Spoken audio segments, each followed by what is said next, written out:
Hey, good evening, everyone. Good evening, dear students. How are you all?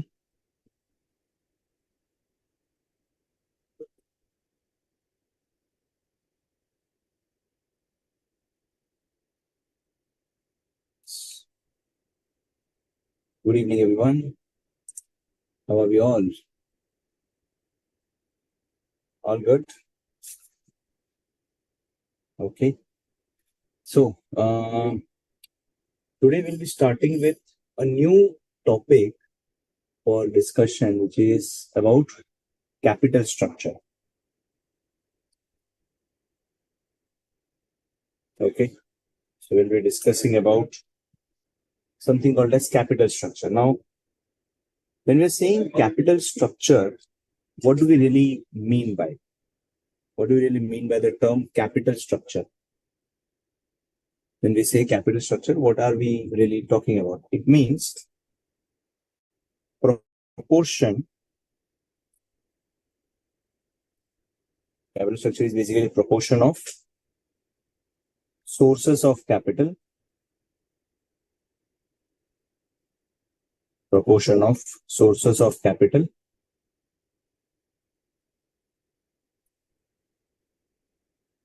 proportion of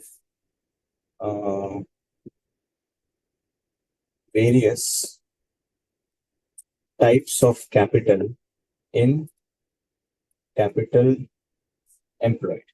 So capital structure is basically proportion of various types of capital in capital employed. So it's basically the structure of the capital that we're talking of.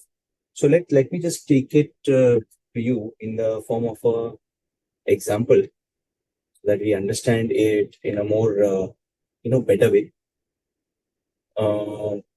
Let's say funds required. Okay, so let's say a company requires 50 lakh of funds. So we are in need of 50 lakh of funds. So essentially we are trying to identify from where we can get these funds. So we shortlisted few options. So let us say we're considering 3 options. Okay. So now under 3 options, we say equity, right? And second is like you can get debt at the rate of 12%.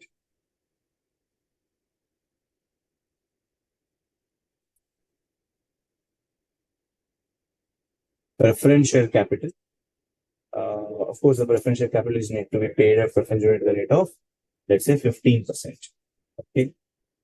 Now,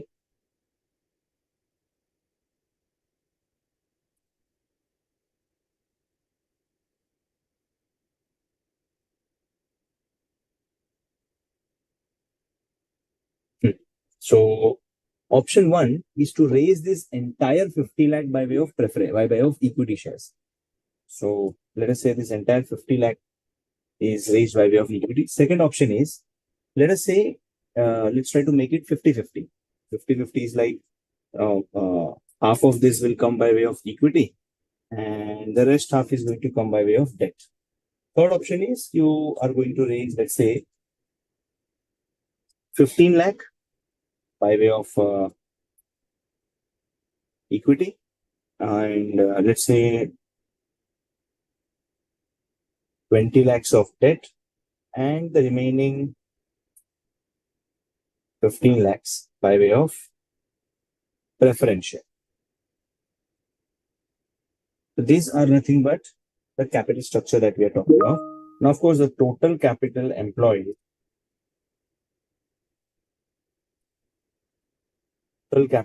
over here is but obvious 50 lakhs. Now tell me, the way you are going to raise the capital, the way you are going to raise this capital by way of equity or debt or preference shares, so by way of equity, debt or preference share, total capital employed is what we have got as 50 lakh. Is that going to really determine how much EBIT is going to be there?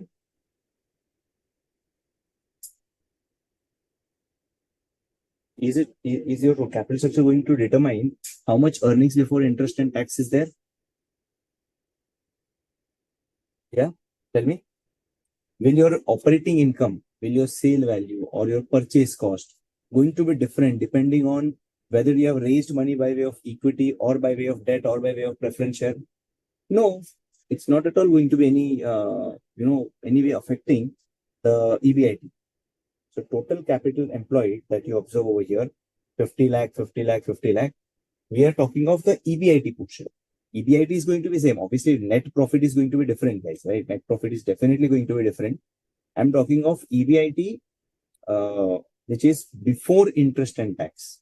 So before interest and tax, the numbers are obviously going to be same because operating wise, operations wise, your EBIT is going to be same. So we can definitely say, let's say the EBIT is 15 lakh, right? So irrespective of where you are getting money, irrespective of where you have got the money, EBIT is going to be same number, which is 15 lakh. Earnings before interest and tax is just one and the same, which is 15 lakhs. Okay. So options, we have got three options over here. Equity is 50 lakh. Second option is 25, 25 equity and debt. Third is 15, 20 and 15 by way of equity, debt and preferential. Now, earnings before interest and tax is 15 lakhs. Okay. Earnings before interest and tax is 15 lakhs. Now, from this, EBIT is obviously not going to be different. From this, we are going to subtract the amount of interest. Can you tell me what will be the amount of interest in each of these plans? If I'm getting money by way of option 1 or by way of option 2 or by way of option 3, can you tell me what will be the amount of interest? Option 1, what is the amount of interest? What's the amount of interest in option 1? 0, right? Because option 1, there's no interest because there's no debenture at all. But what about option 2? Option 2, the interest is going to be this 25 lakh multiplied by 12%. 25 lakh multiplied by 12%, which is 3 lakh. And in the last option, that's going to be debentures of 12% again. So we can say it is 2 lakh 40,000, right? So 3 lakh and 2 lakh 40,000, that's your EBIT. Now we get the PBT numbers, profit before tax. So profit before tax is 15 lakh minus the interest portion. So when we subtract, that's 12 lakh and 12 lakh, 60,000. Now, if we say that there is some tax applicable, so let's say the tax is 30%. So when I say the tax is 30%, that's going to be 15 lakh multiplied by 30%. So 4 lakh 50,000. And then here we have 3 lakh 60 and 3 lakh 70. Right? Then we get the profit after tax. Okay, so now since we get the profit after tax, from that you are supposed to deduct the preference dividend, which will give you net profit for equity shareholders, right? That you're going to divide it by number of equity shares, which you will get it as EPS. Now, can we complete the numbers till EPS? Because you need to first get the PAT. From that, you subtract the preference dividend, get the number of equity shares. Number of equity shares is simply, let us say this, the equity share capital divided by 10. It's like, it's a 5 lakh, 2 lakh 50 and 1 lakh 50,000. That's a net profit for, not net profit, my bad. That's number of equity shares. Okay. So we got the number of equity shares. I want you to calculate the EPS for each of these plans. Get the earnings per share for each of these plans, right?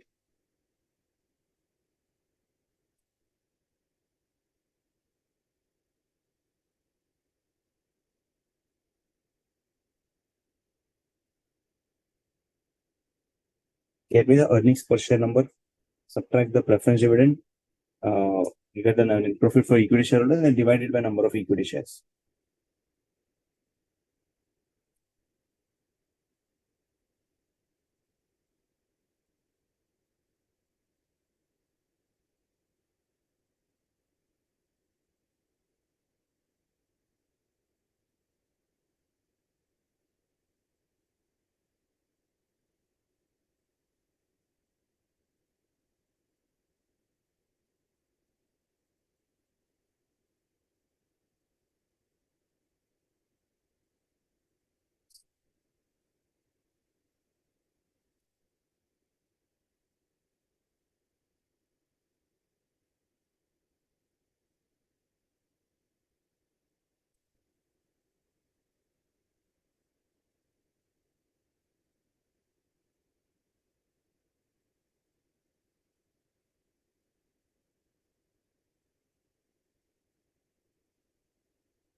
Yes.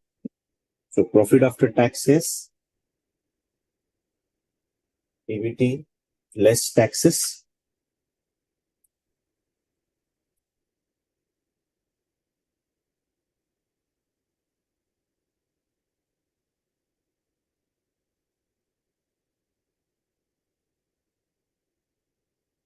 Okay.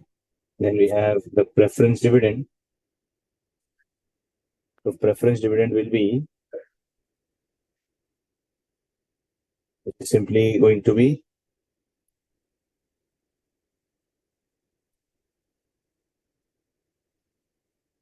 it's like preference share capital multiplied by 15%.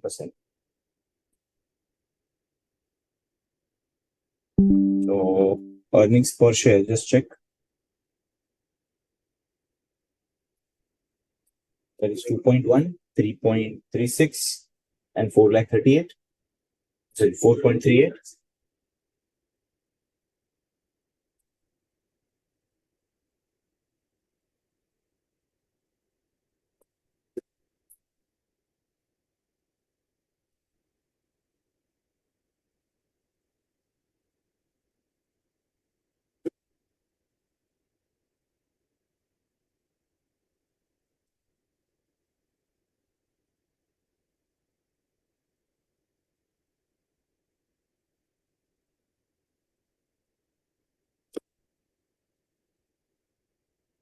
Did we get it?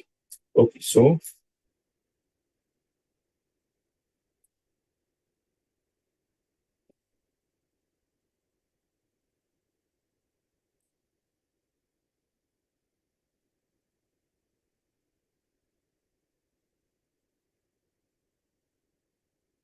numbers. Okay. So now looking at the earnings per share, can you suggest which plan should the company choose to raise this 50 lakh for the new project? Which plan should the company choose? I mean, option 1, 2, or 3. Which option should be selected by the company for raising the funds? Which option should be used? Option 3, because that gives you highest earnings per share, right? Now, if I tell you that there is something called as the P ratio applicable, which is price to earning ratio. Now, let's say if you go for first plan, the price to earning ratio will be 11 because the investor's confidence will be highest when you're not taking any loan. If you're taking some amount of loan, P reduces to 10. And obviously with the third plan where there is, greater degree of leverage or higher amount is borrowed from, then the P ratio is 6. So the market price per share then is simply going to be equal to EPS multiplied by P ratio. So EPS multiplied by P ratio, we can say market price over here will be 23.1. And then the other ratios are like 23.1, 33.6, and 26.28. These are the three market price per share possibilities. Now, looking at market price per share, which plan be selected? P ratio will be given to you. P ratio is not going to be calculated. This will be provided to you. Okay. So that's an observed price. That's a level of, that's an indicator of investors' confidence. So P ratio will be given to you. Now your market price per share, which one of the plans are going to be chosen by you? Which plan are you going to choose for selecting? If we are given information, P ratio, right? So conclusion wise, you can say plan with highest EPS will be chosen if P is not mentioned, and we can say plan with highest MPS will be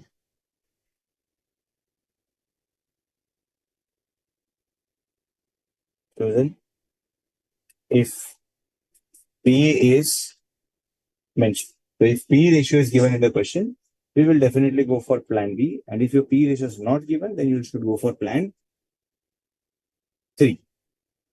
Right? So this is basically how the capital structure is going to influence the market price per share and earnings per share.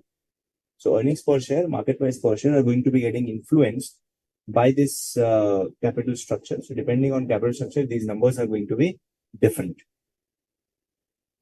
Right? Okay.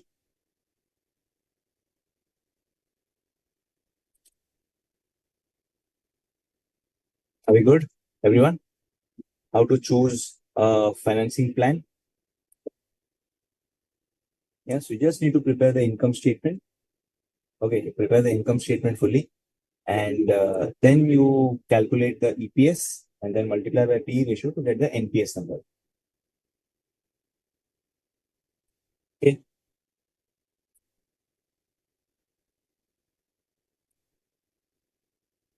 Shall we proceed with the next discussion?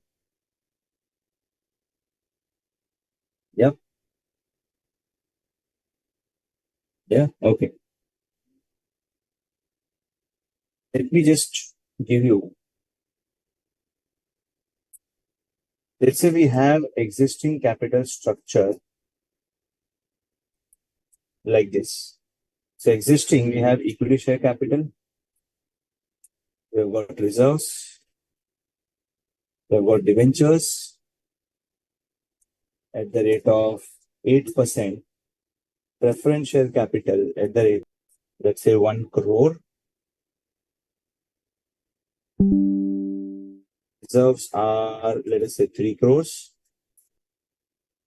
Debentures amount to 2 crores.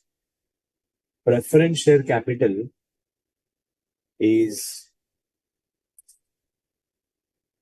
let's say,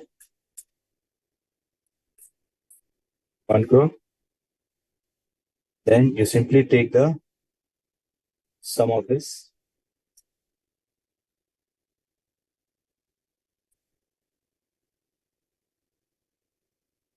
Okay, so equity share capital, reserves, debentures, preference share capital, total capital employed. That's the amount that we have. So we have in total 7 crore of capital available right now. Currently, our EBIT is, let's say, 2 crores.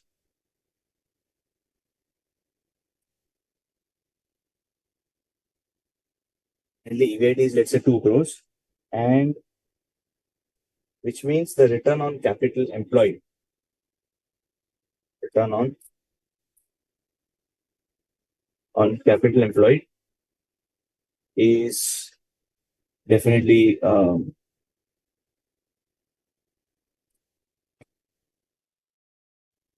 what assets. So EBIT is, let's say, 2 crore, and P ratio that's applicable right now is, let's say, 13. Okay. Now we are looking for a new project. This new project has got a fund requirement.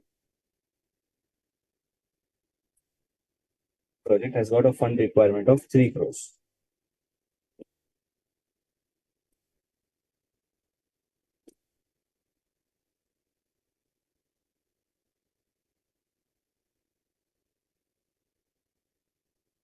3 crore. Okay.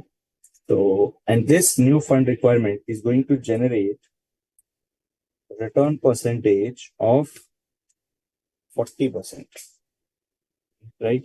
And to raise money, we have got like three options. Option one, option two, and option three. Three options. First one is to raise by way of equity share capital, fully 3 crores. So you raise entire 3 crores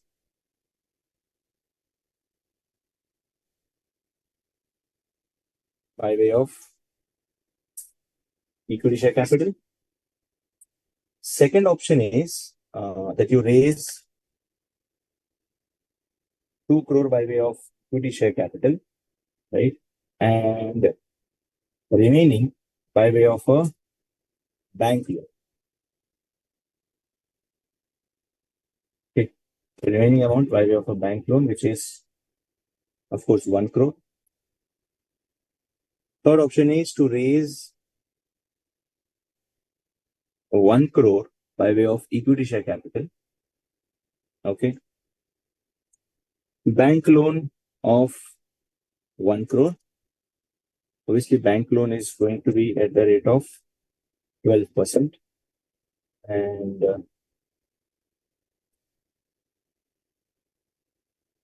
not by bank loan. But the third thing is by way of debenture. And these debentures are going to cost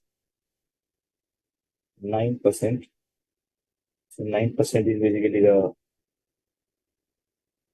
1 crore amount. Okay. And then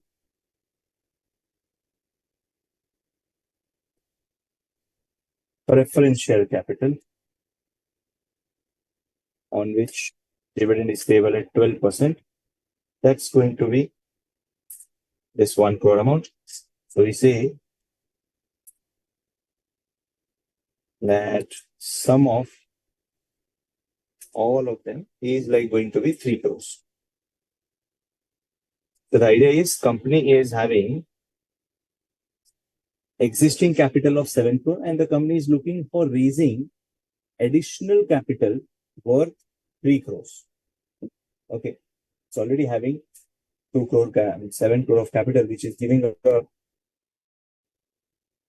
EBIT of 2 crore. We are looking for new investment in 2 projects, which will require a fund investment of 3 crores. On this 3 crore, given they're supposed to be earning 40%.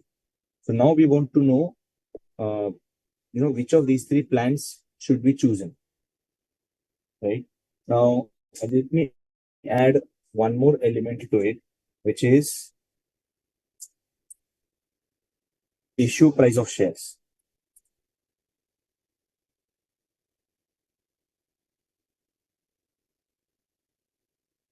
Okay. Issue price of shares. If you go for first option, we'll be able to issue shares at a price of 30. If you go for second option, we'll be able to issue shares at a price of 25. And in case of third option, that's going to be issued at a price of 20. And the fee expected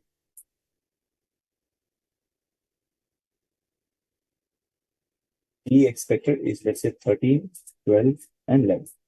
These are the three price to earning. Now the question is, which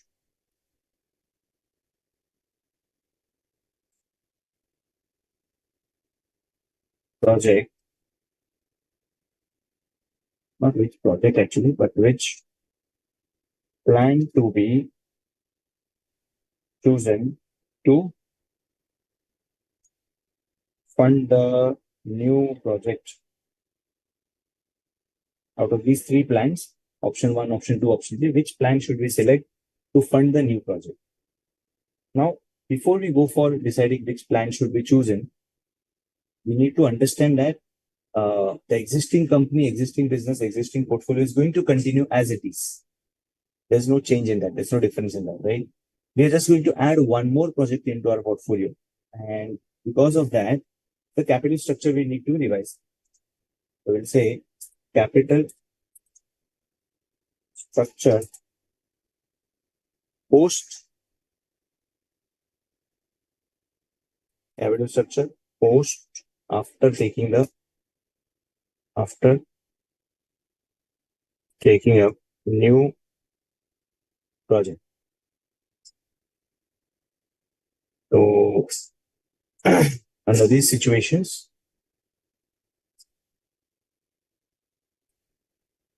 so we need to look at equity share capital. So option one, if I'm raising money by way of equity shares, in option one, what will be the total equity share capital, guys? Tell me. What will be the total equity share capital?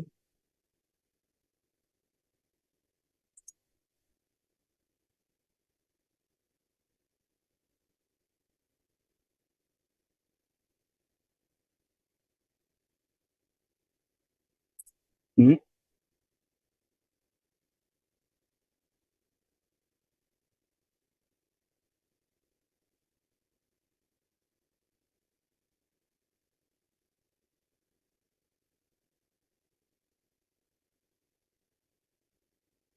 Total share capital.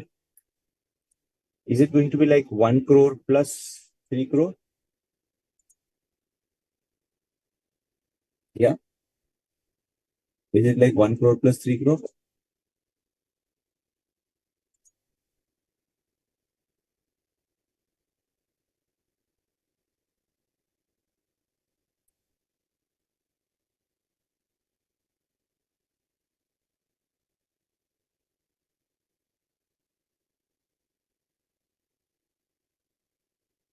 Maybe 1 crore plus 3 crore.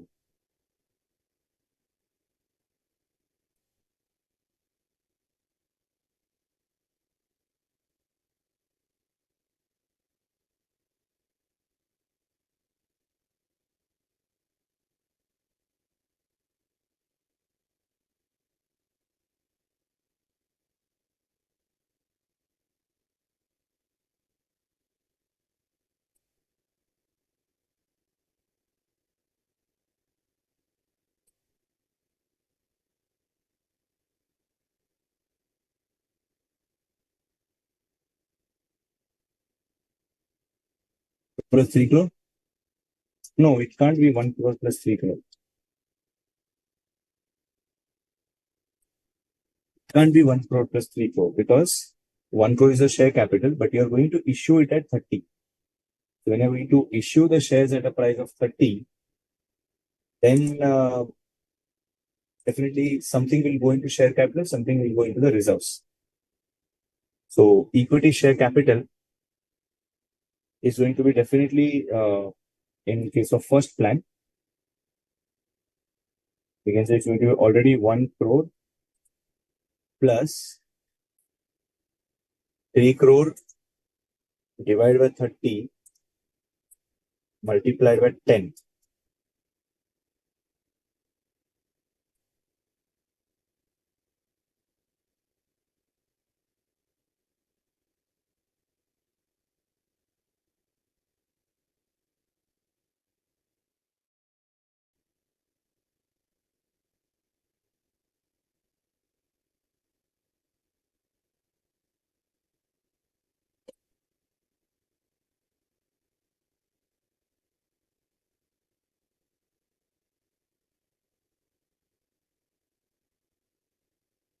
It's going to be how much? 2 crore, right?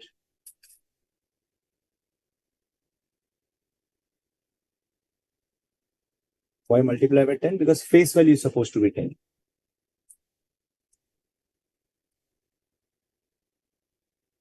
Face value is going to be 10. So I need to,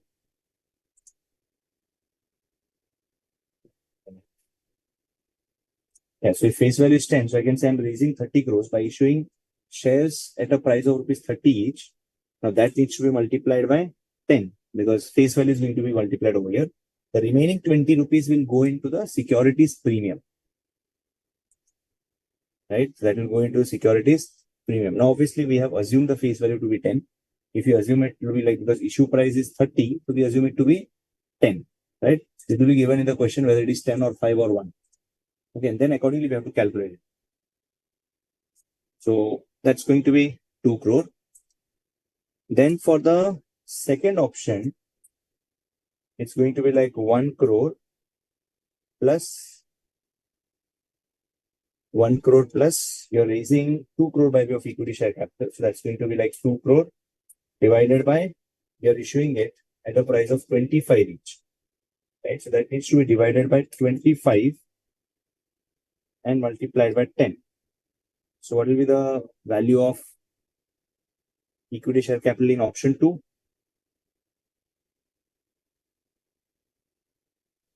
1 crore 80 lakhs, right? How 2 crores? It is 1 crore plus 3 crore divided by 30 into 10.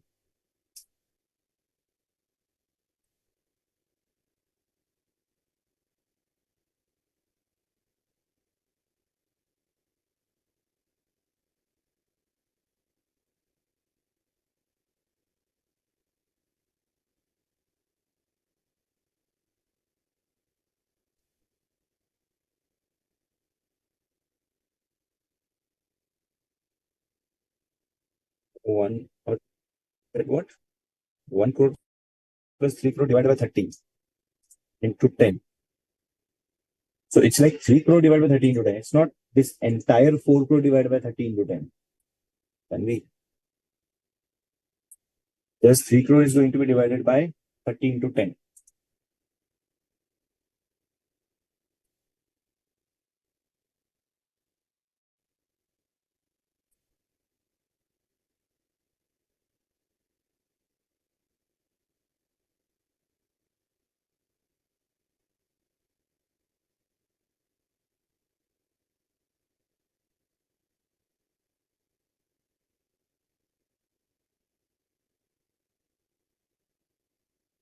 Okay. Then for option 3, this is going to be 1 crore plus we're going to raise 1 crore only. So 1 crore plus 1 crore divided by 20 into 10. So this works out to be how much, guys? 1.5 crores. Right? So that's option, third option, the equity share capital will be 1.5 crores.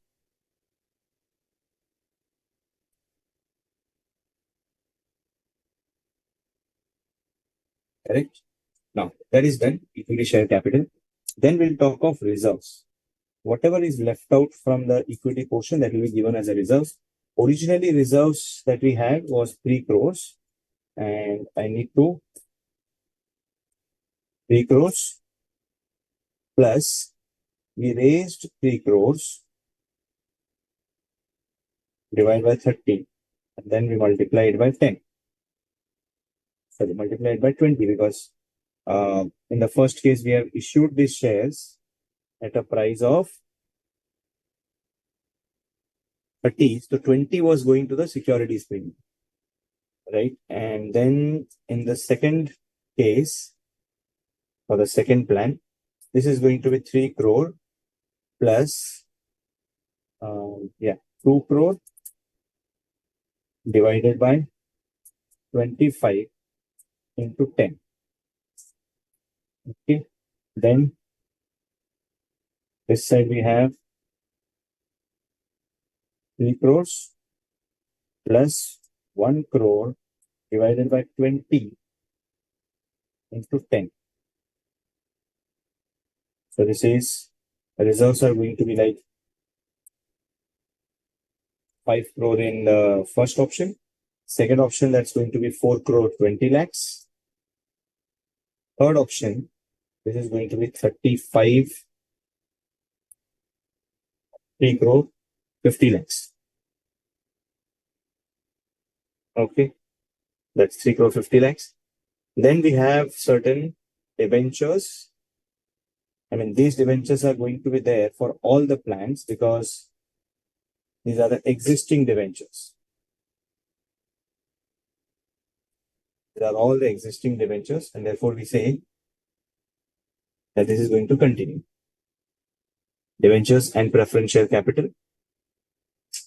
And then we have debentures and preference share capital at 10%, we'll have additional debentures which are going to be issued under the new plan. Debentures at the rate of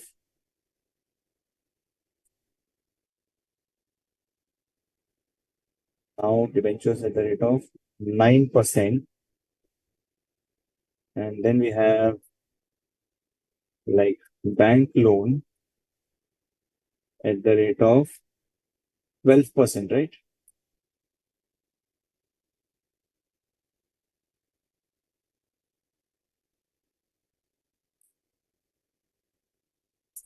Bank loan is 12%. Debentures at 9% is applicable only for the last case.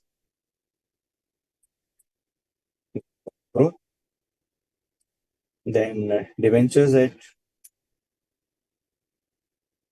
bank loan at 12% is applicable in the second option. There's 1 crore, right? Then what else we have? Yeah, preference share capital at the rate of 12%. So preference share capital at 12%. That is there at 12%. No, my bad. Preference share capital is at 10%. Preference share capital at 10%. And or let me do one thing. Just change this. This is 11. Preference shares are going to be requiring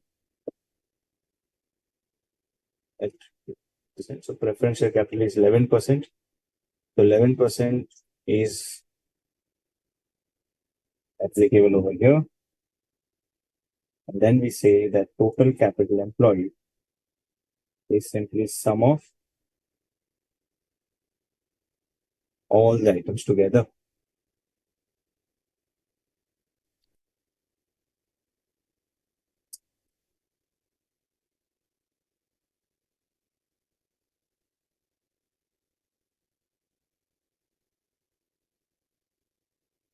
We got the total capital to be 10 crores in all cases. Now, we have to look at EBIT, earnings before interest and tax. This is going to be the original EBIT that we were having, which was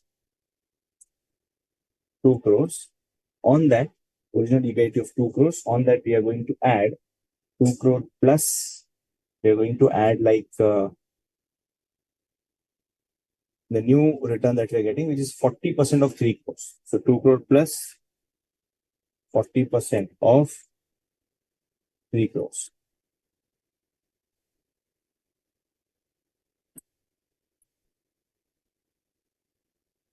Plus 40% of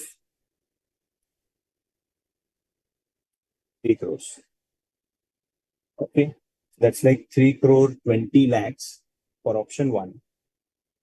For second option also same. And for third option also same, because that is not going to change, right? These options are not going to change. I mean, EBIT is not going to change according to the total capital employed that we have, right? So based on that, we can definitely say that this is what we're EBIT looking for. Now, can you complete this entire EBIT up to market price per share? Can you complete this entire table up to market price per share and then look for which of the plans should be selected for maximizing the market price? Can we do it? Yep. Okay. Please take it forward, guys.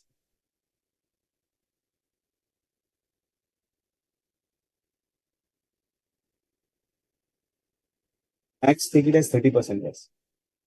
Tax 30%.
Okay,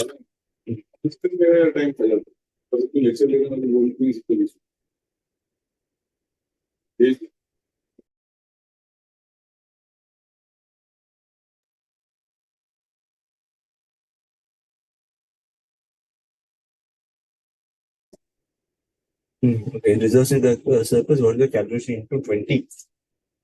That's the securities premium, Vishal.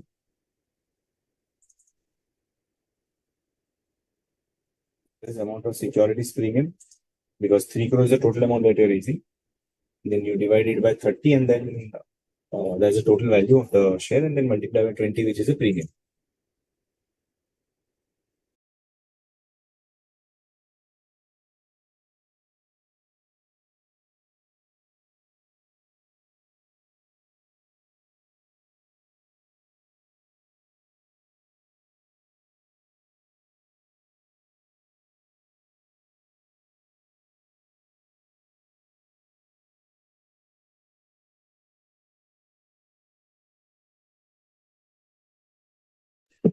Take tax rate as 30%.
Okay, then.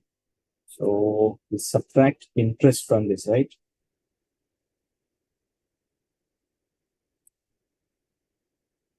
Interest is going to be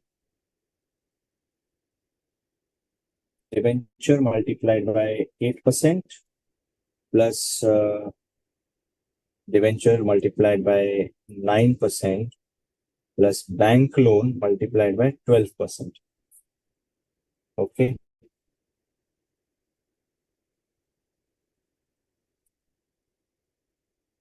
So interest is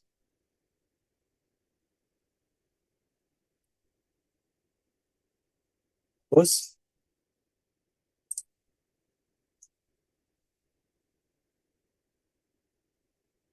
right.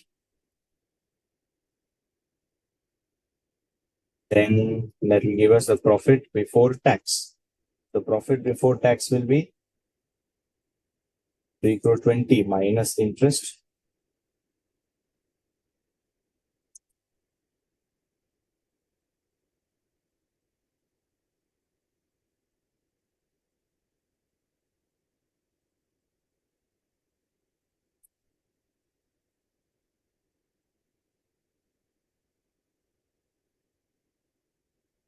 less tax.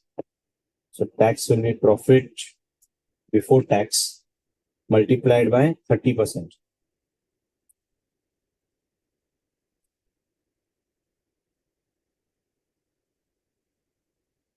Right?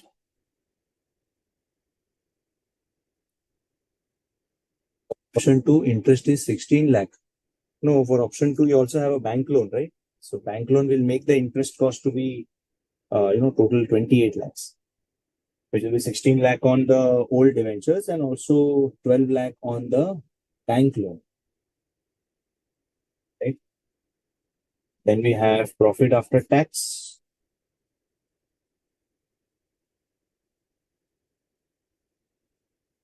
PBT minus tax. Then from this pack, we are going to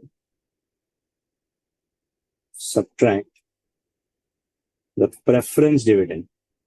So preference dividend will be preference share capital multiplied by,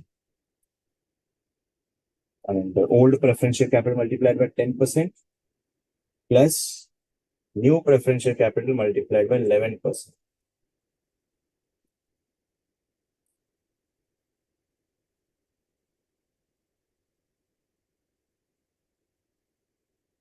Okay. That's how we get the preference dividend amount. Third case, interest not understood. Third case, interest will be two things. Debentures which were older, 2 crore, on that you're paying 8%. And also you have issued new debentures. The new debentures 1 crore into 9%. So it's like 16 lakh plus 9 lakh. That is total to 25 lakhs. Got it? Tanvi. Okay, so preference dividend is done. And then we have net profit for equity shareholders. Now, net profit for equity shareholders will be after subtracting the preference dividend from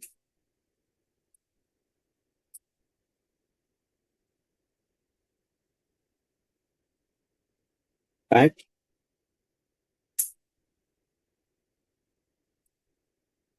have net profit for equity shareholders.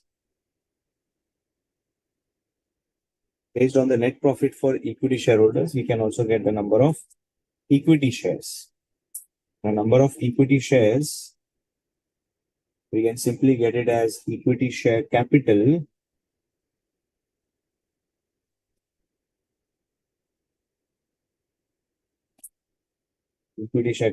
divided by 10, which is face value of 10. Right? So number of equity shares is 20 lakh in first case. And then we have like 18 lakh in second case. And 15 lakh in third case. So we get the earnings per share number. Earnings per share number will be net profit for equity shareholders divided by number of equity shares. So are we going to take the decision based on EPS or based on MPS? Of course, based on MPS because P ratio is given to us. So let's look at the P ratios. P ratios expected are like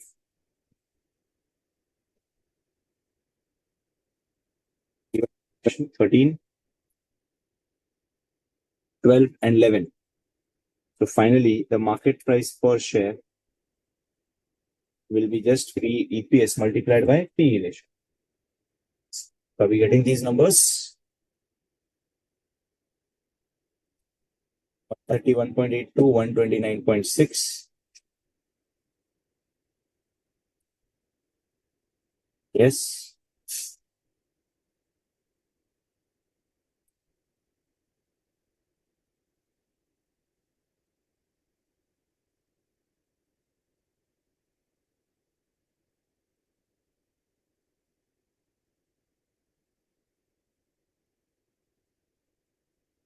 Those are 13, 12, and 11.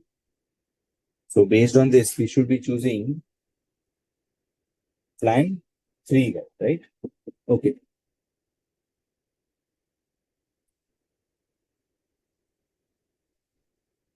P and MPS. MPS is market price per share. Price to earning ratio is P. Now, P ratio is what we have earned in the chapter of ratio analysis. Price to earning ratio. So it's a ratio between the price and EPS.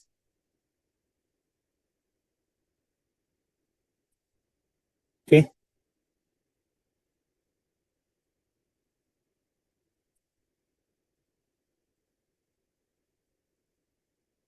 $135.33. That's okay. Boomer, that's okay. If you have rounded it up and got it as 135 point something, that's fine. Absolutely okay. There's nothing so hard and fast rule that you'll exactly get the same matching numbers. That's definitely not going to happen. Okay. Are we good, guys? Yes. Shivam, please, go ahead. Ask your query. You can ask your query, Shivam.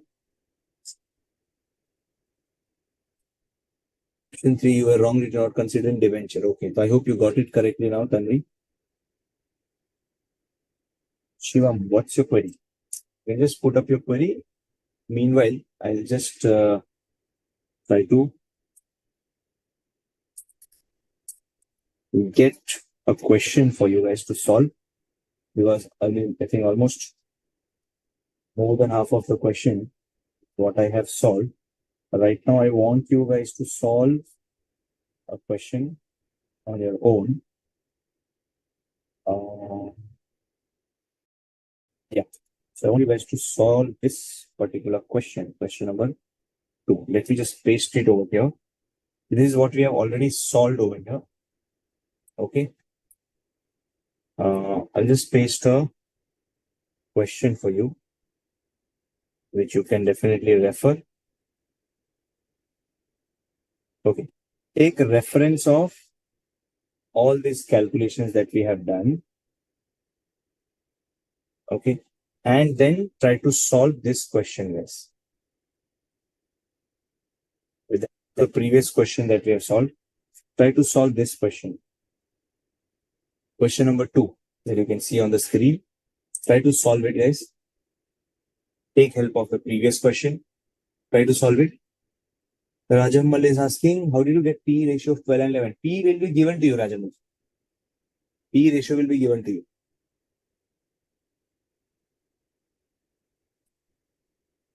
Worry about that. P ratio will be provided to you.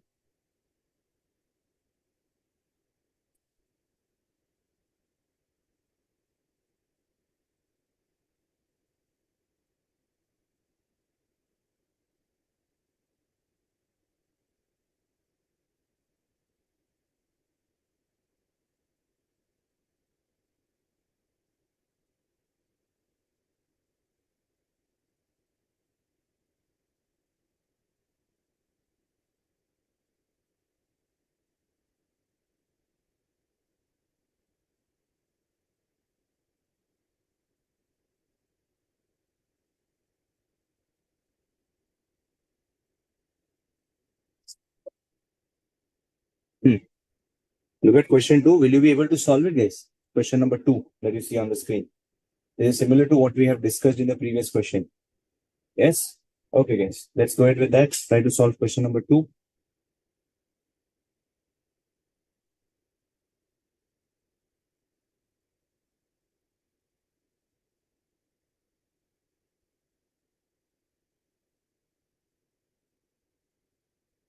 Same pattern as what we have done in this question. You can do this question number 2.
Remove the value of equity share capital and leave it to decimal.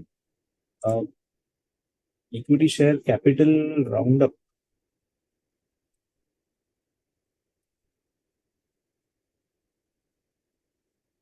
Equity share capital, I don't think it should be required to be rounded up because it should be proper number. There should not be any rounding up thing happening. In equity share capital, there shouldn't be any rounding up thing happening. Remember the share capital are 100 and here the premium is 25 per share. So it's clearly specified that face value is 100 and the premium needs to be collected at 25 per share.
Or the capital structure first.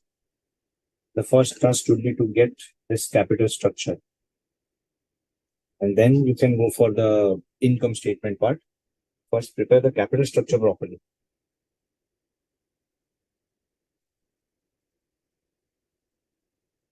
Total capital is how much is?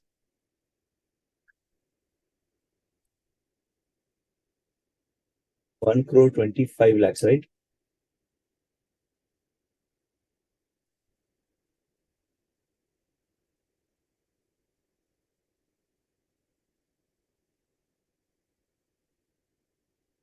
Total capital is 1 crore 25 lakhs. Yes.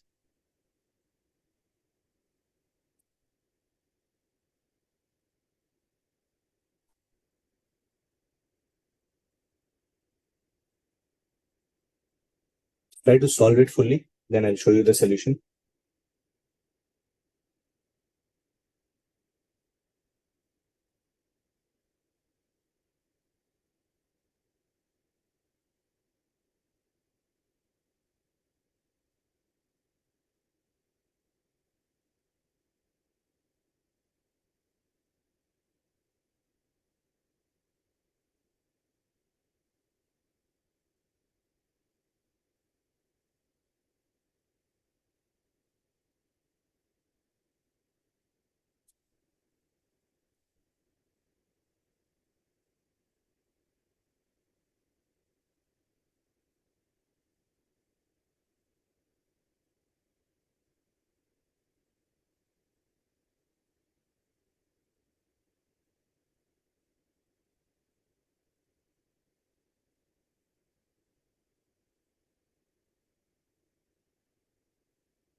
EBIT,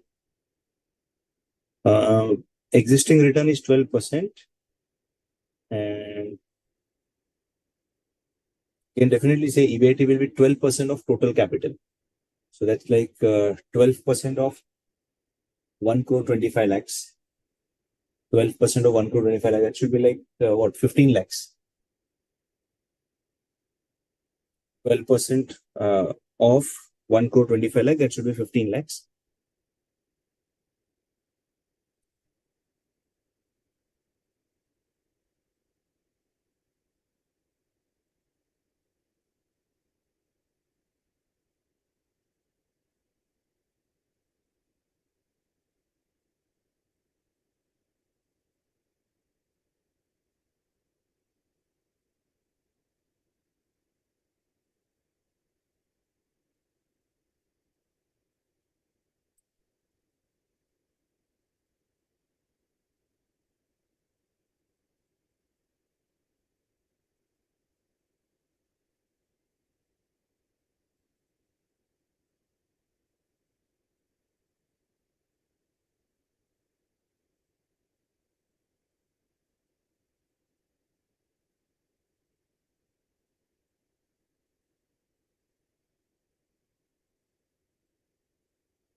Let me just get started with this.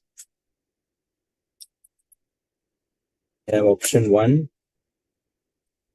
option 2, option 3. Equity share capital, reserves, debentures at the rate of 7%, debentures at the rate of 8%, preference share capital at the rate of 9%, again preference share capital at the rate of 10%. So equity share capital, I'll just put up the capital structure in front of you.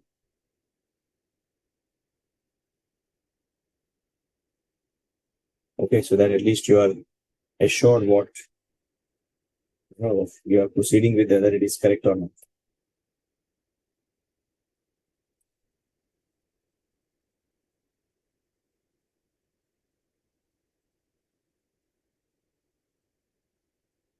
Three lakh is your share capital, 10 lakh is the reserves,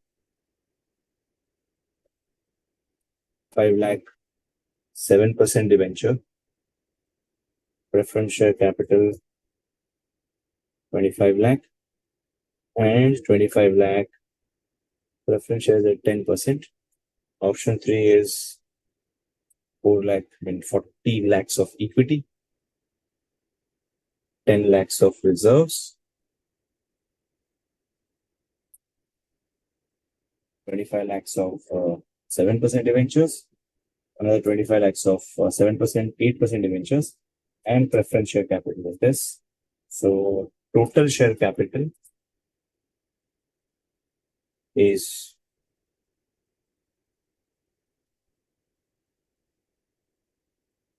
1 crore 25 lakhs. Just check if you're getting these share capital numbers perfectly correct.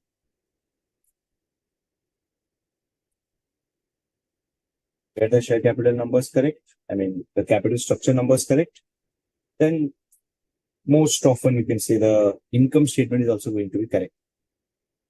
So look at this. Are we getting these numbers?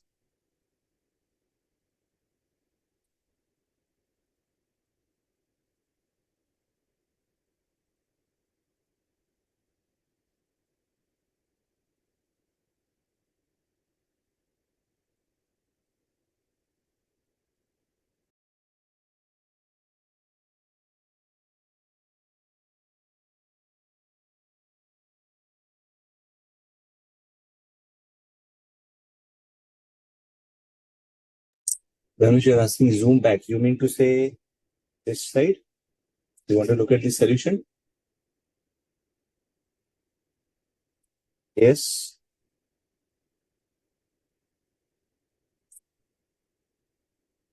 You wanted this one?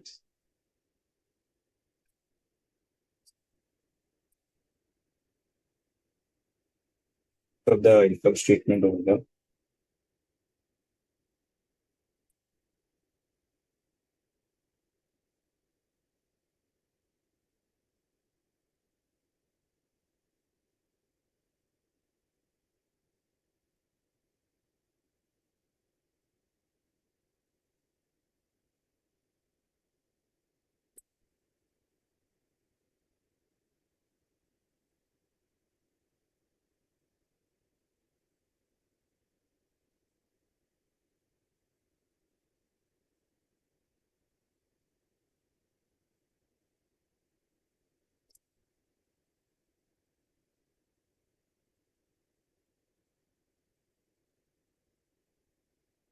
One of you have already answered.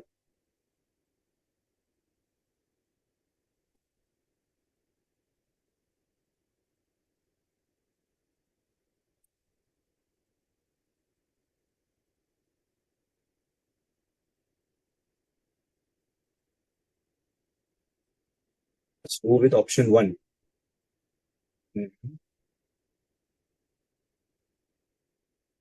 How much is going to be the EBITX?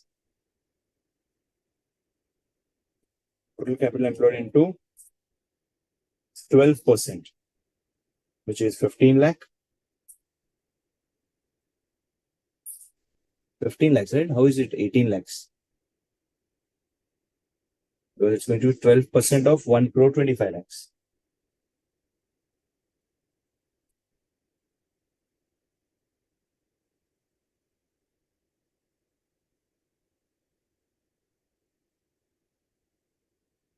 Then interest will be like this debenture multiplied by 7% plus new debenture multiplied by 8%.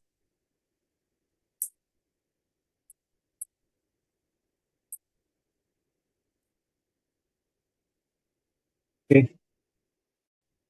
Check the debenture interest. Then PBT will be obviously by subtracting the interest. Then taxation will be PBT multiplied by 30%, right? Tax rate is, what's the tax rate given? 50%, sorry, yeah.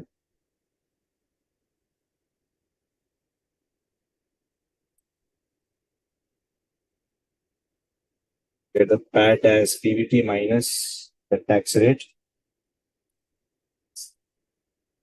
Preference dividend will be preference share capital multiplied by 9% and the new preference share capital multiplied by again 10%. We got the preference dividend.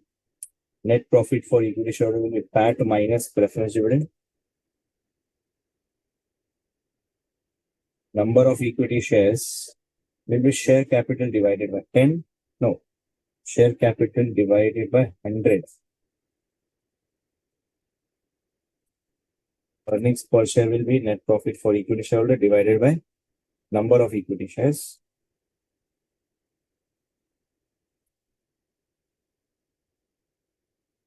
P ratio, as given in the question, 20, 17, and 16. And MPS will be EPS multiplied by the P ratio. So I think this should be your answers. 145.83, 79.69, and 135. Are we getting this?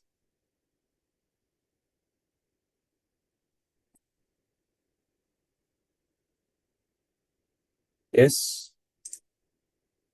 Are we getting this market price per share, guys? Check. Yes, one of you have got it. Some rounding up error is absolutely acceptable. No issues at all. In option 1, we added 20 lakhs. And in earlier we did return on added capital. Option 1, where did we add 20 lakhs? It was just 12 for the question stated, right? the return is 12% of capital. So the total capital is going to give you a return of 12%. So this total capital multiplied by 12% is the answer. So here, original capital, or originally you are also earning on this 1 crore 12%. Additionally, you've got 25 lakhs. On that 25 lakhs, you're again going to earn same 12% return. And that is what we have counted over here.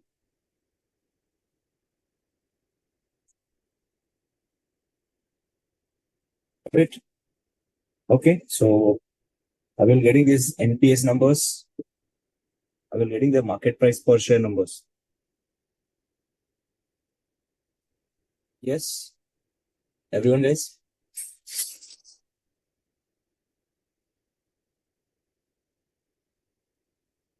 Okay, I'll just give you a couple of minutes to copy it. If you are writing it, just copy it. I'll give you one more question. So you can take a break. After coming back from break, you'll do that question and then we'll verify the answers. Okay, so probably our break will be like, maybe a bit larger, maybe around 20 minutes, so that in the 10 minutes break and the rest 10 minutes you can practice and solve that question. I'll share the question on the screen. You take a screenshot of it. You can solve it. And after the break, we'll be discussing about that question.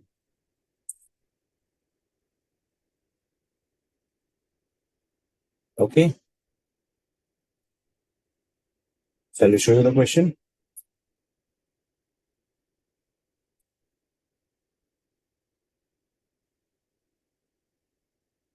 Yeah. Okay. Then let me just show you the question. It's question number 3. Yeah. Question number 3 is.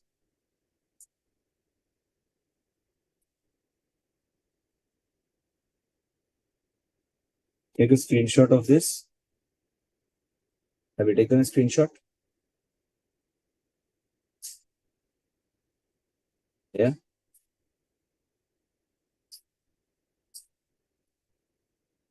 Taken a screenshot? Okay. Take the screenshot and now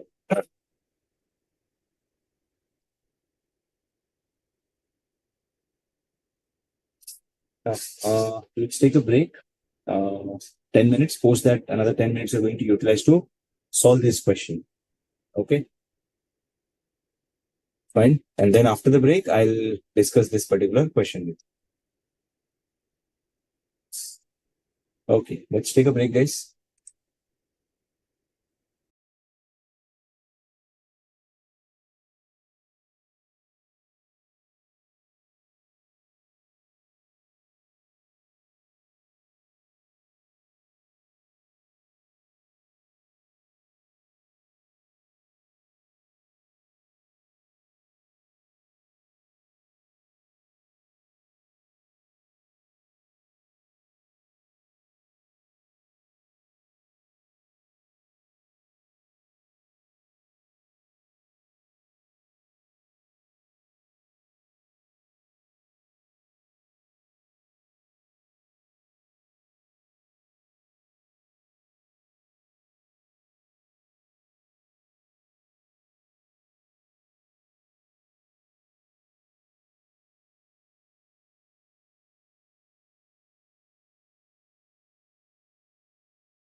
Yes.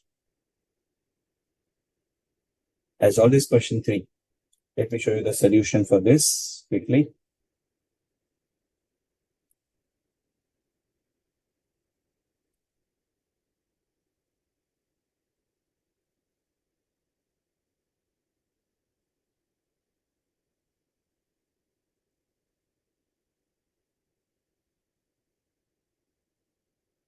Okay, so this should be the solution for question number 3. Just check. Did you get this market price per share numbers? Did we get this market price per share number?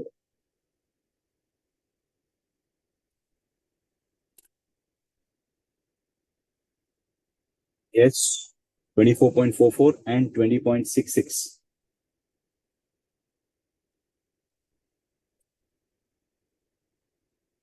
And 20.66.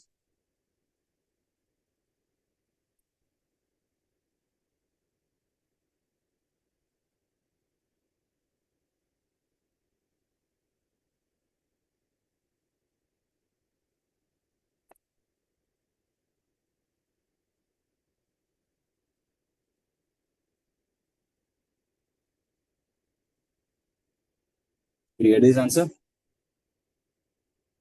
If not, you can just take a screenshot of it. Now, we will discuss the next sort of, concepts that we are to cover today. That's of break-even point and the point of indifference.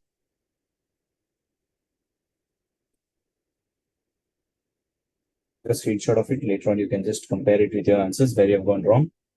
And obviously, if you're not getting your mistake, you can definitely ask me in the next class also.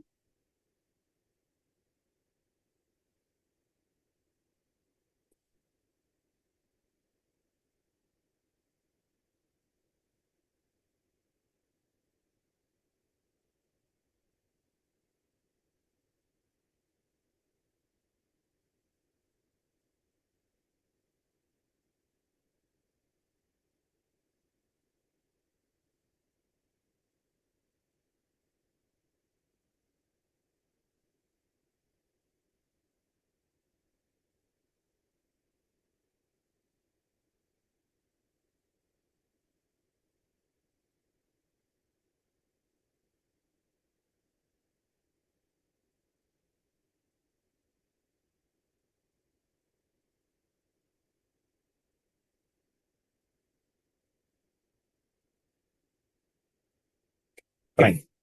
Then let's go for the next concept that we are going to discuss today, which is about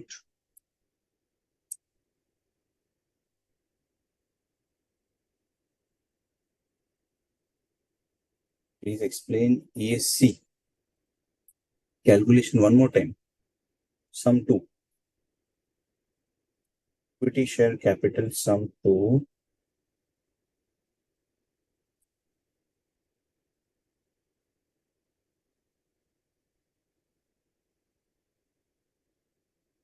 Equity share capital. Originally, it is 40 lakh. And your plan 1 was to raise 25 lakh by way of equity shares. So this 25 lakh was raised by way of equity shares, and each equity share was issued at a price of 125 because it's at a premium of 25. So 25 lakh divided by 125.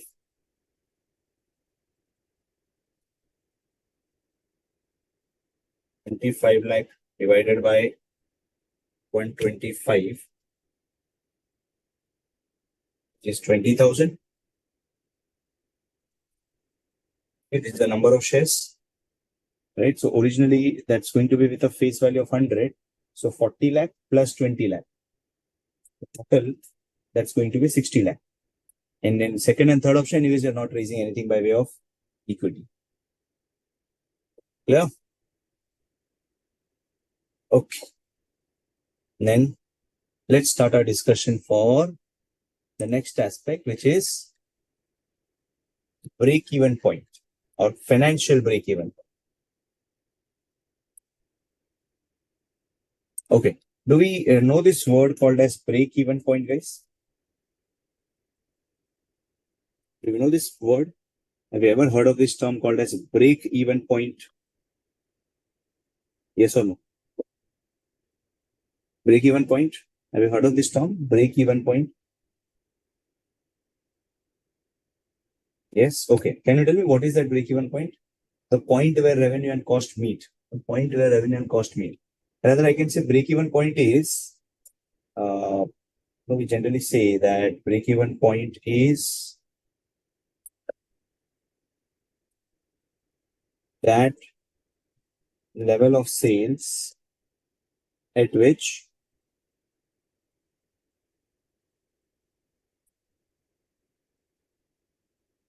there is no profit and no loss. Right? So this is a level of sales at which there is no profit, no loss. All of you agree with me? Or you can also say it is that level of sales at which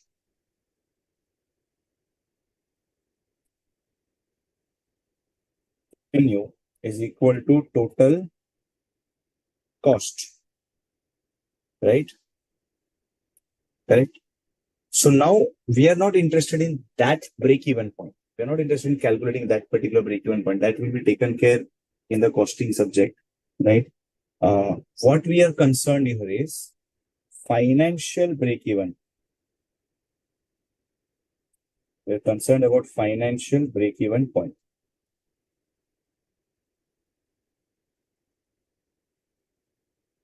Financial break-even. So financial break-even point is actually that level of sales at which, or rather, sorry, that level of EBIT at which EPS is going to be equal to 0. So it's that level of EBIT at which your EPS is going to be 0. So let me just put up an income statement in front of you. So we have EBIT less interest, you get PBT. From that you subtract tax, you get PAT, right? Then you are going to, of course, subtract preference dividend, which will give you net profit for equity shareholders, number of equity shares, and then you have the EPS. So now if I tell you, compute the EBIT such a way that EPS should be 0, provided I tell you interest is, let's say, 60,000, preference dividend is, let's say, 40,000, and tax is at the rate of, suppose,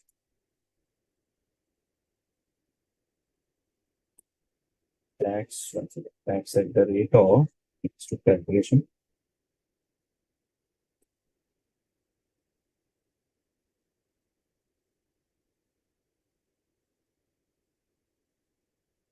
Tax is at the rate of, let's say, 20%. Okay, so we have tax at the rate of 20%. We have interest, we have preference dividend. I want you to calculate the amount of EBIT, which will result in a EPS of 0. Which will result in a EPS of 0. Try to calculate the EBIT, which is going to result in a earnings per share as 0. Give a minute's time. Try to get the number. Try to get the value of EBIT, guys, which is going to provide us a EPS of 0.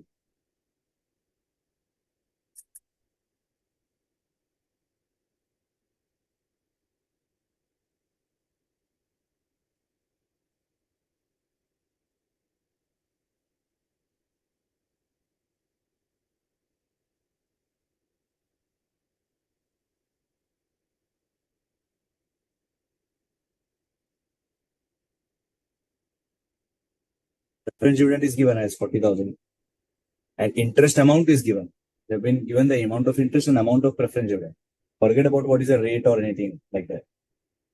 You have to just do the backward calculation. Okay, let's take the number of shares maybe as 10,000. Just do the backward calculation. Do the backward calculation, get the value of EBIT, which will result in a EPS of 0.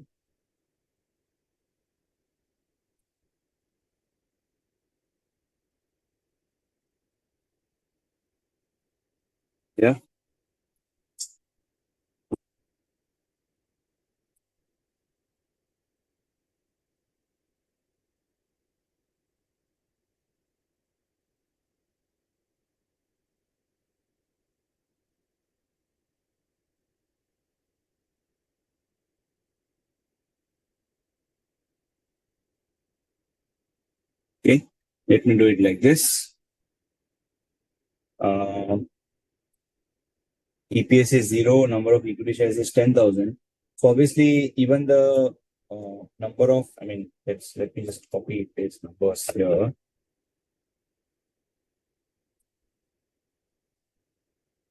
So if this is 0, number of equity shares, whatever be the amount, net profit for equity shareholders is also going to be 0.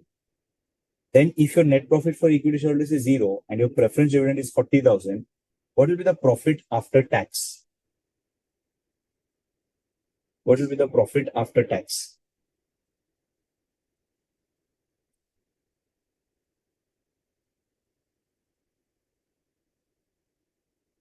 The profit after tax, and the profit after tax should be also 40,000. Because if your PAT is 40, then after payment of preference dividend, you'll be left with zero net profit for equity shareholders. Now, once we have got the profit after tax of 40, now we get the tax. Tax rate is 20%, guys. So if the tax rate is 20%, do the reverse calculation. Do the reverse calculation and try to get the answer.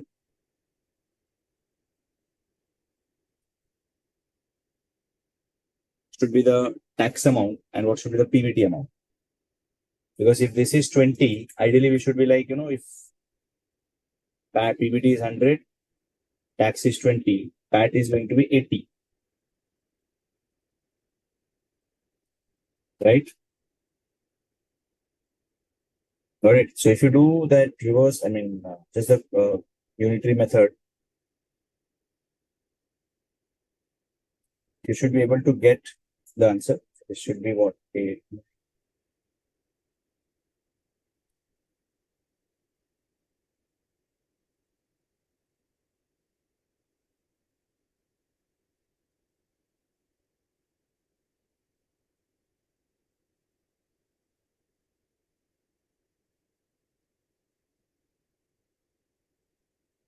Yes.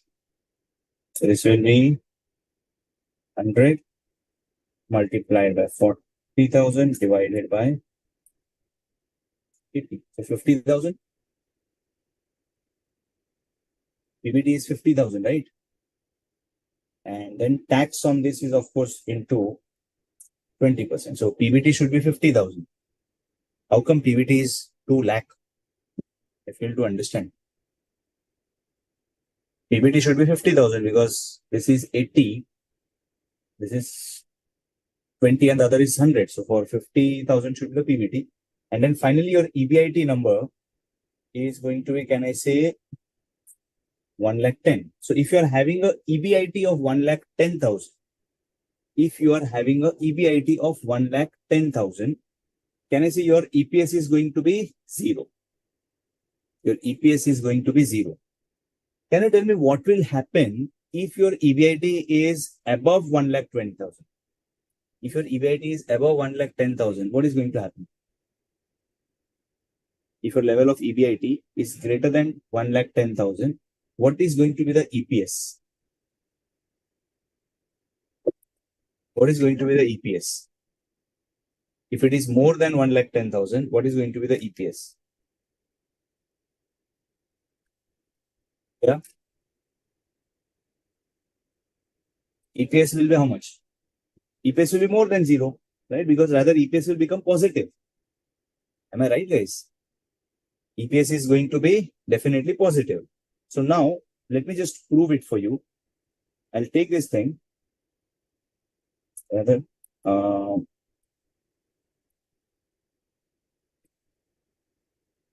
Now suppose if EBIT is 1 lakh 40,000, or if your EBIT is, let's say, 90,000, can you compute the EPS, guys?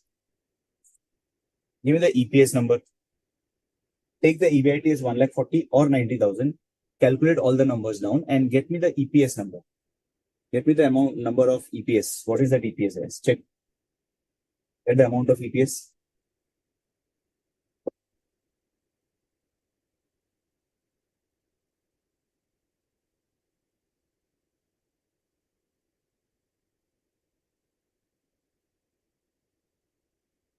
What is the amount of EPS?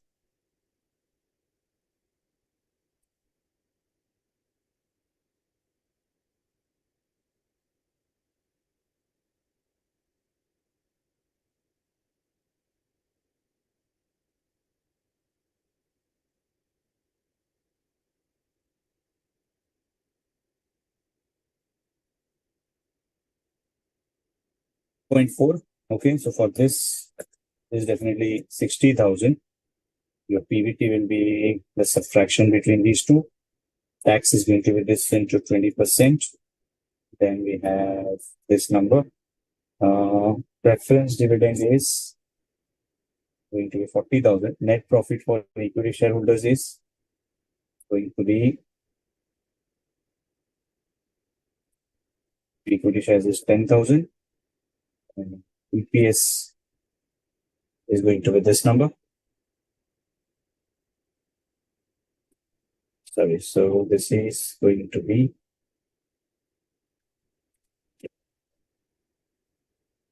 and 2.4 and 1 minus 1.6. So can I say if EBIT is greater than 1,10,000, EPS is greater than 0. And if EBIT is less than 1,10,000, EPS is going to be less than 0. Okay, EBIT is greater than 1,10,000 or EBIT is less than 1,10,000. Then depending on that, EPS number is going to be decided. Okay, so EPS is greater than 0 or EPS is less than 0. Now, how do we get this 1,10,000? So financial break-even point formula, we did it by reverse calculation, but without even doing that reverse calculation, we can actually say that we have a typical formula, which is interest plus preference dividend upon 1 minus T. And remember this interest plus, it's going to be preference dividend upon 1 minus T. So 1 minus T is divided by, it's a denominator only for preference dividend. It's a denominator for only for preference dividend. So interest plus preference dividend upon 1 minus T. That's going to be the financial break-even point. You can just verify it in our case. Like interest was 60,000 plus preference dividend was 40,000. And that was divided by what? 1 minus 0.2. So you can check out. You'll get the answer as 60,000 plus 40,000 divided by 0.8, which is 1,10,000. That's what we exactly got it. Right? Now, what do you think? Having a lesser financial break-even point, is it less risky or is it more risky? Or let me just put it the other way around. Suppose there are two situations, or rather there are two plans. Plan 1 and plan 2. Financial break-even point. For one of the plan, like in our case, it was 1,10,000. And for the second plan, let's say the financial break-even point is 80,000. Now, which of these two plans can ensure that you are profitable easily? Which of these two plans will ensure that you are profitable, you are entering the profit-making territory in an easier manner? Yeah.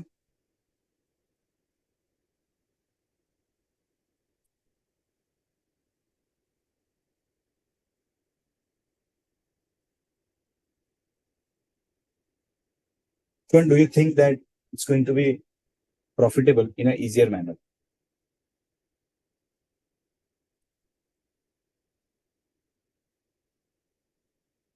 Plan 1, plan 2. Which one do you think that you can make profit easily?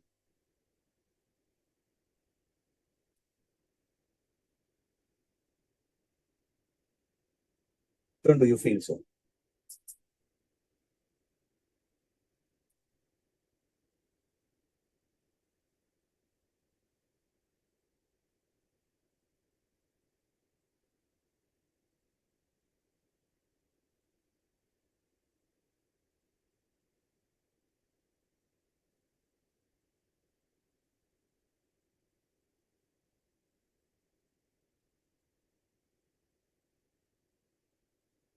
Hmm?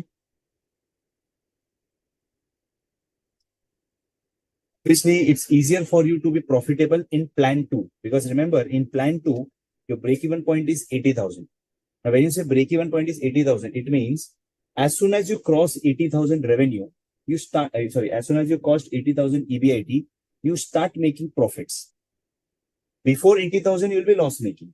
But after 80,000, you will start making profits. Am I right? Is it easy for you to get a EBIT of 80,000? Or is it easy for you to get a EBIT of 1,10,000? Where do you feel that, it's quite easier to get the EBIT numbers? Which one plan? I mean, how is it easier? Is it easier or is it simpler to get a EBIT of generate a earnings before interest or tax of 1,10,000 or 80,000? Of course, 80,000. Because for 80,000 EBIT, you will need lesser amount of revenue. Lesser amount of revenue means lesser efforts. So you will make profit as soon as your EBIT crosses 80,000. Right? But in plan 1, you need to have a higher level of EBIT. And due to this, which plan do you think has got a higher risk? Plan 1 or plan 2? Plan 1 or plan 2? Which plan has got a higher risk? Of course, higher risk is with plan 1 and plan 2 has got a lower risk, because for you to generate EBIT, of 80,000, it is easier, because for generating a EBIT of 1,10,000, you will make profit only if you cross 1,10,000. If your EBIT is more than 1,10,000, then only you will be profitable. Till that time, you will be loss making. But on the other hand, in plan 2, you will start making profit as soon as your EBIT crosses 80,000 limit. Right? So, like, on one way, you are like, after crossing 80, you start making profit. And another area, after crossing 1,10,000, you start making profit. So where is it easier for you to make profit? Of course, in plan 2. And of course, it means that plan 2 is going to be lesser risky. Are we good, everyone? Can we?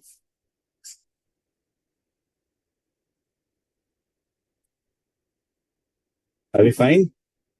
Yeah. So lesser break-even point means lesser risk. So there, if the break-even point is less, you'll be able to make profit. You'll be able to, start making profit with more degree of ease as compared to plan 1. Perfect, guys? Is it okay, everyone?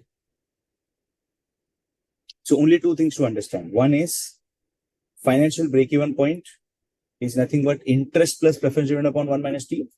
And second is financial break-even point. If a higher degree of financial break-even point will give you a higher level of risk, and the lower financial break-even point will give a lower level of risk. I hope this is very clear to everyone. Perfectly fine. Now, we are looking at something called as indifference point. Now, before we look at what is indifference point, let me just give you an equation for calculating the EPS. We generally calculate EPS by way of writing down everything, right? In a table format rather. But instead of writing it in a table format, if I just write it in the form of an equation, how would it look like? Financial. Sorry, why am I writing this financial break-even? EPS. So to compute EPS, starting with EBIT, what we do is we take it as EBIT. From EBIT, can I say we subtract interest? So if I write EBIT minus interest, what does this indicate? What does this denote? If I say that it's EBIT minus interest, what does this indicate or what does this denote? EBIT minus interest. What is it going to indicate, guys? PBT, perfect. Now, how do we make this as after tax? Can I say I just take it as into 1 minus t? EBIT minus interest is PBT. When you multiply PBT with 1 minus t, what is this indicating now? EBIT minus interest into 1 minus t. What number is this indicating now? What number is this indicating? Profit after tax, right? From profit after tax, I subtract preference dividend. What number is this expression indicating now? EBIT minus interest into 1 minus T minus preference dividend. What does this indicate now? Can I say earnings available for equity shareholders or net profit for equity shareholders? This whole thing divided by number of equity shares. Can I say this is representing? Can I say this is representing the EPS? Right, guys? Can I say this is representing EPS? Yes or no? Right, guys? This is representing EPS. Perfect. Okay. Just keep this in mind. We'll do some calculation here and then we'll use this formula. Okay. So let us say we have got two plans, plan 1 and plan 2, to raise money for our business. One side we have equity, debt at the rate of, let's say, 10%, and then preference share capital, let's say at the rate of 12%. Okay.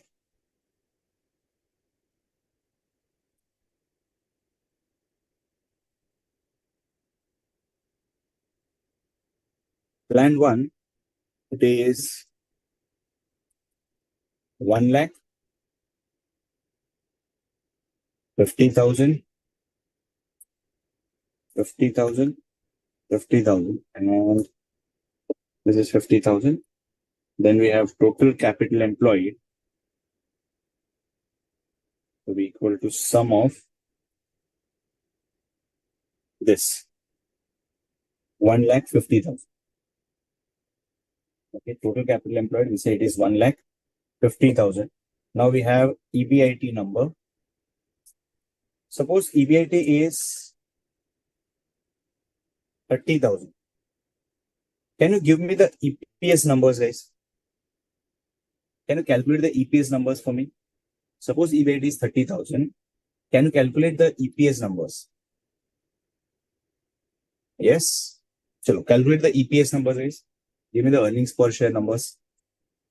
If your EBIT is 30,000, calculate the EPS number and tell me what is the EPS for each of these two plans.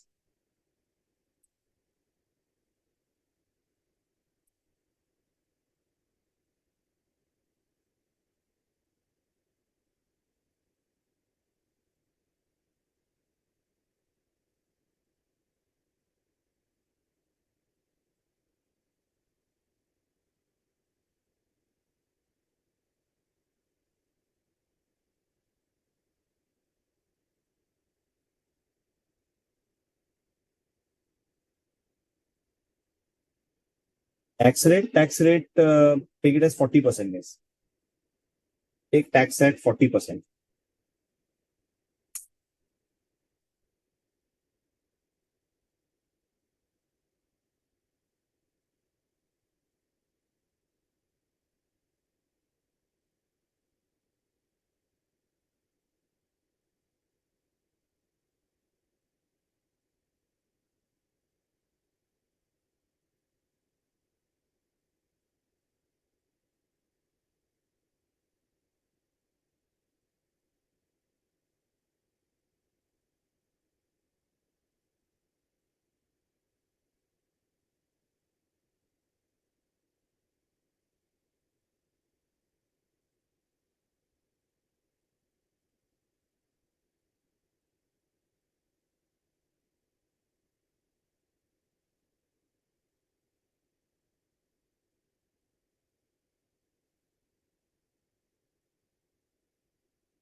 Yes.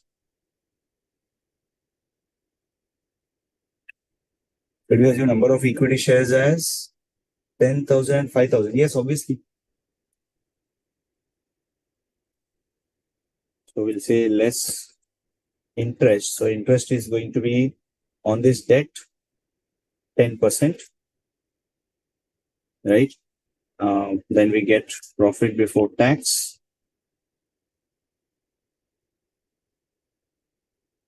Then you get less tax. This into 40% tax. We get the profit after tax.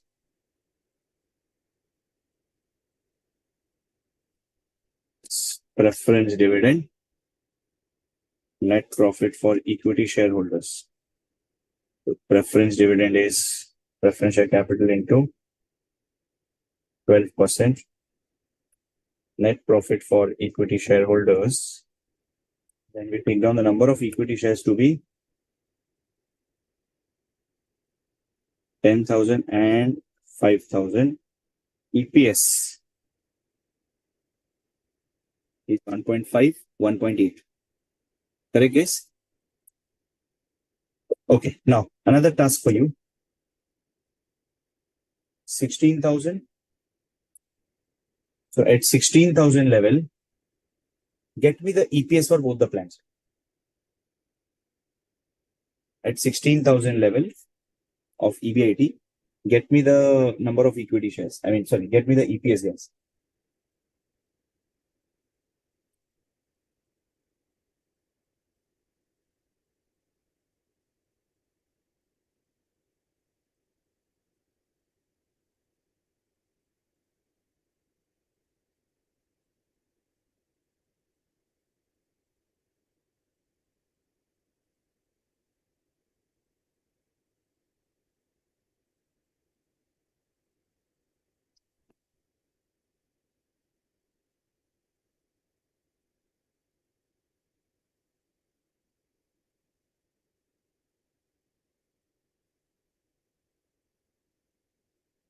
Give me the EPS at 16,000 EBIT.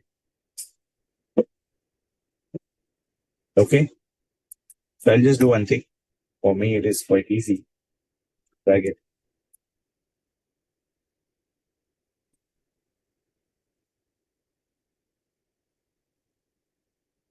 0.66 and 0.12. And finally, just one last time, guys. Give me the EPS for 25,000 level. EPS for 25,000 level.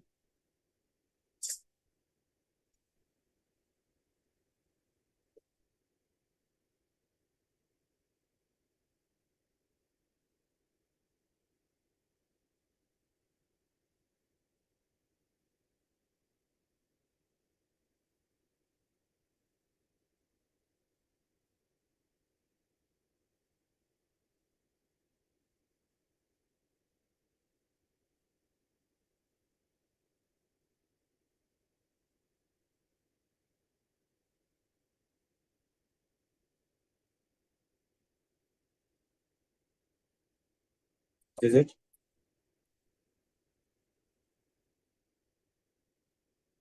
0.2. So EPS is 1.2. Correct? Perfect. So now the point is, over here, when we had the EBIT to be 30,000, at that time, plan 2 was giving you higher EPS. When we decreased the EBIT level to 16,000, plan 1 started appearing to be good. Whereas in 25,000, both of them are having the same level of EBIT, same level of EPS. So can I say EBIT level and plan to be chosen? If you look at EBIT level is less than 25,000, which was like 16,000 case. There, which plan we were choosing? We were choosing plan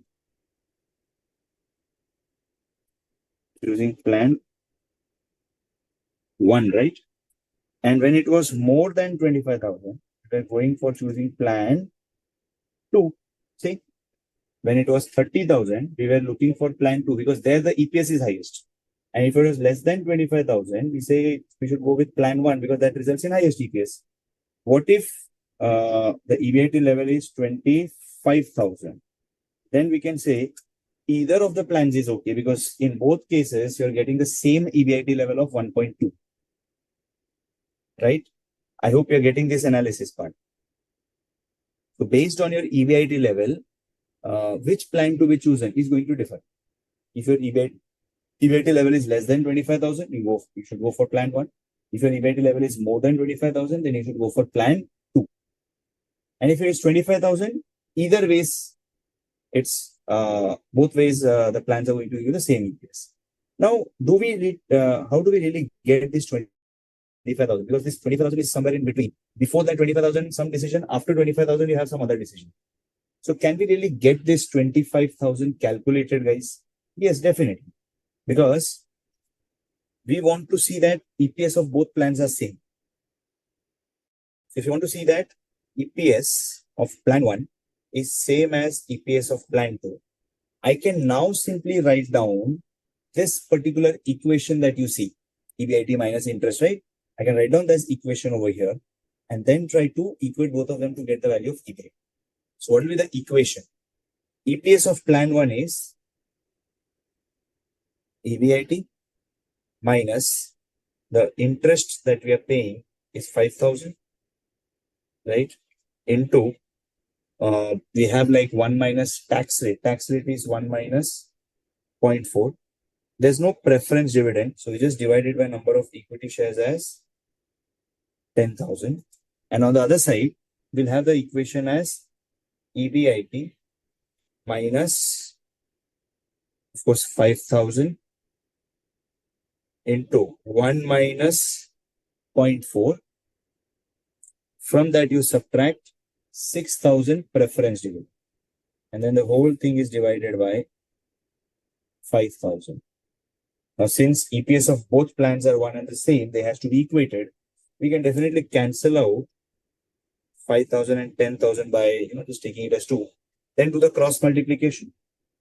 So this will be like EBIT minus 5,000 into 0.6 is equal to 2 times of EBIT minus 5,000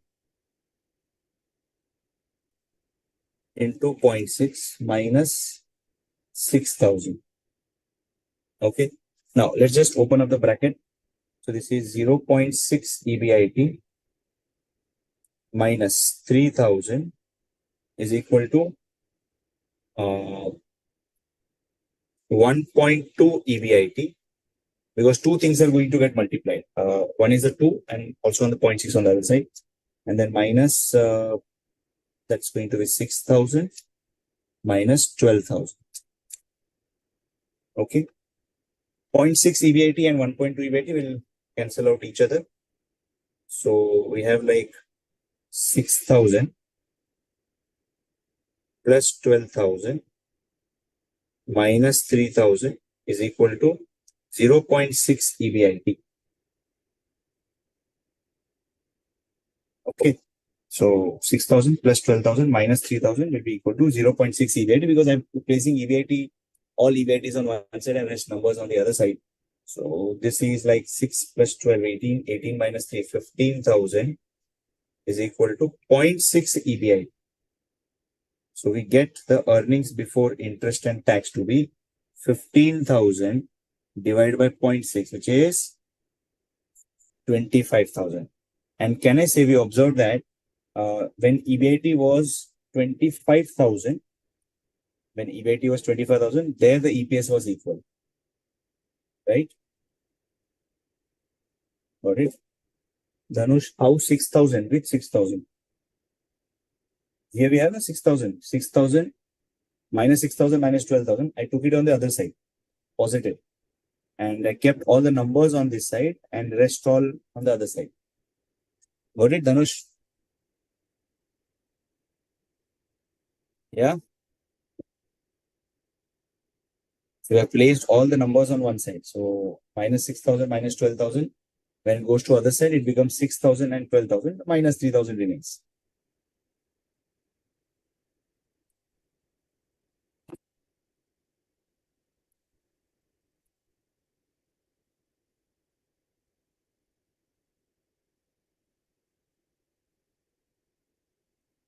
Right?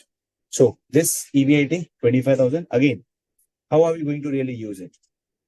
See, if you look at these two plans, plan 1 and plan 2, which one seems to be riskier for you? Which one seems to be riskier for you? Yeah. Out of these two plans, plan 1 and plan 2, which one seems to be riskier for you? Plan 1 or plan 2? Plan 2 is riskier, guys, because you are having 50,000 debt, 50,000 preference share capital, and equity share capital less. Remember, whenever the proportion of equity share capital is less, that is supposed to be a riskier plan because you have taken more of loan into your business. So, if you look at this typical thing, when your EBIT is lesser than the indifference point or lesser than 25,000, you are going for a plan 1, which was like, less risky plan. And if you look at the other side, if your EBIT is crossing that 25,000 level, when your EBIT is more than the indifference point, then, you were looking for more risky plan. So when it comes to plan 1, less than 25,000, you say it's less risky, and more than 25,000, plan 2 is chosen, which is proving to be more risky. Got it, everyone? Yeah. So the conclusion is, if your EBIT is expected to be lesser than the indifference point, if EBIT is lesser than indifference point, if EBIT is lesser than indifference point, then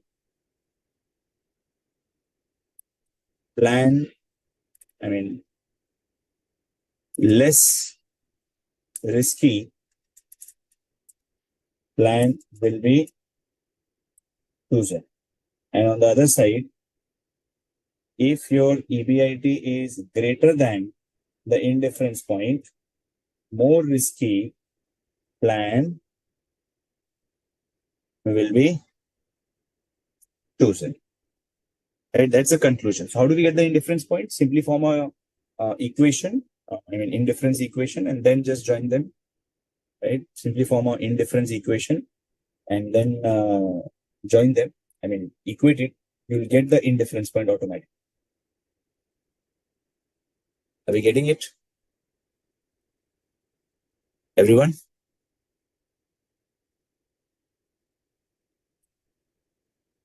Yes. Yeah. So this is what we have done with regards to indifference point, the break-even point. If you have any queries, you can just post it. I'll try to answer them. And write down just formula. Well, there's no formula to get the indifference point, Dhanush. You'll have to equate two equations for EPS. Then only will be whatever EBIT answer you get, that's your indifference point.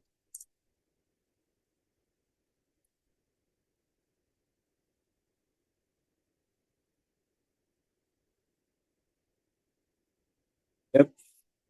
Any queries, guys?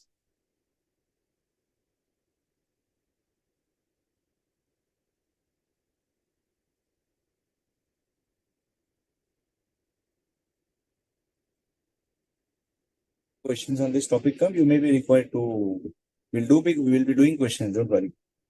Just like we did few questions at the start, similar questions will be there.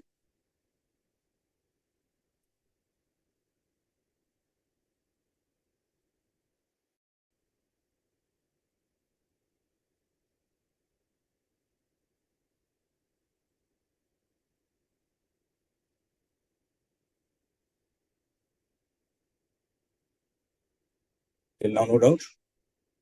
Okay, then if there's no doubt, then we can just call it a day, right? Then let's just stop here for the day, guys. See you in the next week. Again, Friday, we'll continue with this topic, and then Saturday, we'll be starting with a new topic. And then again, this goes on to the next week also. Okay. So then let's just stop here for the day, guys. See you in the next class. Bye bye and take care. Good night.